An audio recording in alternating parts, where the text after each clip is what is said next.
why do you believe that that's only important larger than authority? I've been taught that my whole life, and my family taught me that, and my Boston church taught me that. Well, actually, the Bible never says that the Bible is the only authority. So it's a scripture that's self-contradictory. In 1 Corinthians 11:2, it says, hold fast to the traditions I handed on to you. So we should follow the tradition of the Catholic Church? Yeah, it's like a combination of the two in the deposit of faith. Alright, sounds good.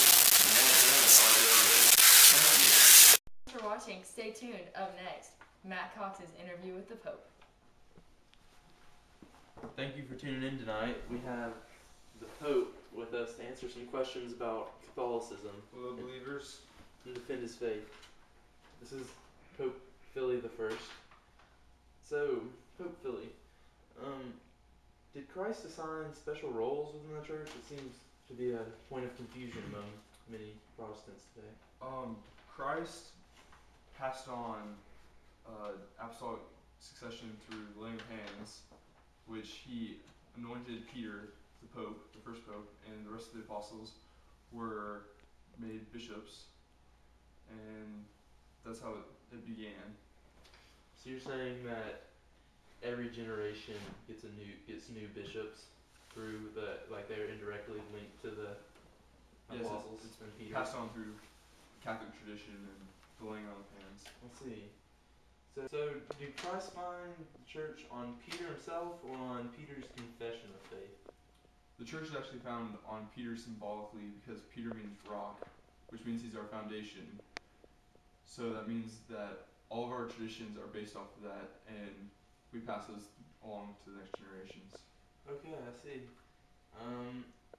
So did his gift of authority to Peter end with Peter's death, or was it passed on from generation to generation through the popes and laying on of hands? Yes, the laying on of hands passes on the power of the Pope as the leader of the Catholic Church onto the next generation. So we always have a man leading our church on earth. Okay, so the Pope, you are indirectly lined up with, or you're in a direct line to Peter and Jesus. Correct. Okay, so that makes sense. Well, thank you for coming and clearing up these questions. You're welcome. Anytime, sir. Sister, I have Hello, some Anna. questions about our lesson today. What are your questions? So we're learning about how Scripture is the inspired work of God, but I don't know how it's possible to know that. Well, it is possible to know for certain that Scripture is the inspired work of God. You see, it has pointed to historical events in the past that have come true, and its promises have been fulfilled. So we know that it's a reliable document. It says to trust the church, so we must trust the church because it's reliable. And since the church says to trust Scripture because it's inspired. I'm confused, but the Bible never says that it's inspired.